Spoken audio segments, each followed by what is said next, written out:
Bussy Aadhav அத்தனை பேர் பதவியும் காலி. தாவேகாவில் கூண்டோடு கலைக்கும் விஜய், விரைவில் அதிகாரப்பூர்வ அறிவிப்பு. புஷி ஆனந்த், ஆதவ் அர்ஜுனா, ஜான் ஆரோக்கியசாமி, சிடிஆர் நிர்மல்குமார் என முக்கிய பொறுப்பில் உள்ளவர்களது பதவியை அடியோடு கலைக்கும் முடிவுக்கு வந்துள்ளார் விஜய். அதற்கான அதிகாரப்பூர்வ அறிவிப்பு எந்த நேரத்தில் வெளியாகலாம் என்கிறார்கள். விஜய் தலைமையிலான தாவேகா தமிழக அரசியலில் புதிய சக்தியாக உருவெடுத்தாலும் கட்சியின் உள்மட்டத்தில் உள்ள நிர்வாகிகள் செயல்பாடுகளால் பல்வேறு சர்ச்சைகள் எழுந்து வருகிறது. தலைமை நிர்வாகிகளான புஷி ஆனந்த், ஜான் ஆரோக்கியசாமி, ஆதவ் அர்ஜுனா போன்ற 2ஆம் கட்ட தலைவர்கள் தங்களுக்கு எழுந்த ஈகோ மோதல்களும் ஆடியோ மூலம் வெளியாகி அதிர்ச்சி ஏற்படுத்தியுள்ளது. கட்சியின் அன்றாட நிர்வாகம், பதவி நியமனங்கள். பொதுச்செயலாளர் கட்சியில் மாவட்ட இலக்கிய நிர்வாக நியமனங்களின் போது சாதி பணம் பார்த்து பதவி வழங்குவதாக குற்றச்சாட்டுகள் எழுந்தன. இது நிர்வாகிகளிடையே அதிருப்தியை ஏற்படுத்தியது. தாவேகா நிர்வாகிகளும் தொண்டர்களும் புஷி ஆனந்த் மீது கடுமையான விமர்சனங்களை வெளியிட்டு வந்தனர். பதவிகளை சாதி அடிப்படையில், குறிப்பாக தனது சாதியினருக்கு வழங்குவதாகவும் ரூ.15 லட்சம் வரை வாங்குவதாகவும் குற்றச்சாட்டு எழுந்தது. எங்களை நாய் மாதிரி நடத்துகிறார்கள் என்று நிர்வாகிகள் குற்றம் சாட்டி வந்தனர். புஷி ஆனந்த் தன்னை தாண்டி கட்சி விவகாரங்களை விஜயிடம் கொண்டு செல்வது இல்லை என்றும், ஆதவ் அர்ஜுனா, ஜான் ஆரோக்கியசாமி போன்றவர்கள் கட்சியை வலுப்படுத்த முயற்சிக்காமல் தங்களை முன்னிலைப்படுத்தவே முயன்றதாக குற்றச்சாட்டுகள் அதிகரித்து வந்தன.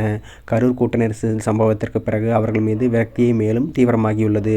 மிகப்பெரிய சவாலும் நெருக்கடியும் வரும் நேரத்தில் கட்சி தலைமை இவ்வளவு பெரிய மௌனம் சாதிப்பது சரியா என கேள்விகளை எழுப்ப ஆரம்பித்திருக்கிறார்கள் விஜய் ரசிகர்கள். அவரது கோபத்தை விஜய்க்கு அடுத்த நிலையில் இருக்கக்கூடிய புஷி ஆனந்த், ஆதவ் அர்ஜுனா, ஜான் ஆரோக்கியசாமி மீது திருப்பியிருக்கிறார்கள்.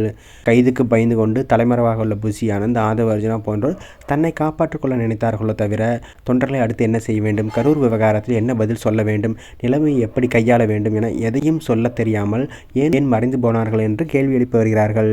கரூர் சம்பவத்திற்கு பிறகு பனையூர் வீட்டிலிருந்து விஜய், ஆதவ், புஷி, ஜான், நிர்மல் என யாரையும் தொடர்பு கொள்ள முடியாத நிலைக்கு சென்றனர். அவரால் அடுத்து என்ன செய்ய வேண்டும் என்பதை கூட யோசிக்க முடியவில்லை. இவ்வளவு பெரிய சம்பவம் நடந்துள்ளது. ஆலோசனை செய்யக்கூட ஆளில்லை என ஸ்தம்பித்து போனார் விஜய்.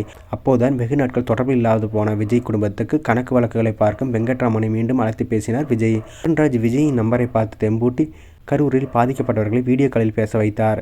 இடையே எஸ்.ஏ. சந்திரசேகரின் அறிவுரைகளும் விஜய்க்கு கிடைத்தது. கரூரை சுற்றியுள்ள 20 மாவட்ட செயலாளர்களை அழைத்து ஆலோசனை நடத்தினார் விஜய். இப்போதுதான் புஷி, ஆதவ், ஜான் ஆரோக்கியசாமி உள்ளிட்டவர்களை தாண்டி என்ன நடக்கிறது என சில விஷயங்களை யூகிக்க தொடங்கியுள்ளார் விஜய். பல விஷயங்கள் தனக்கு தெரியாமல் தடுத்து இருப்பதாகவும் உணர்ந்துள்ளார் விஜய்.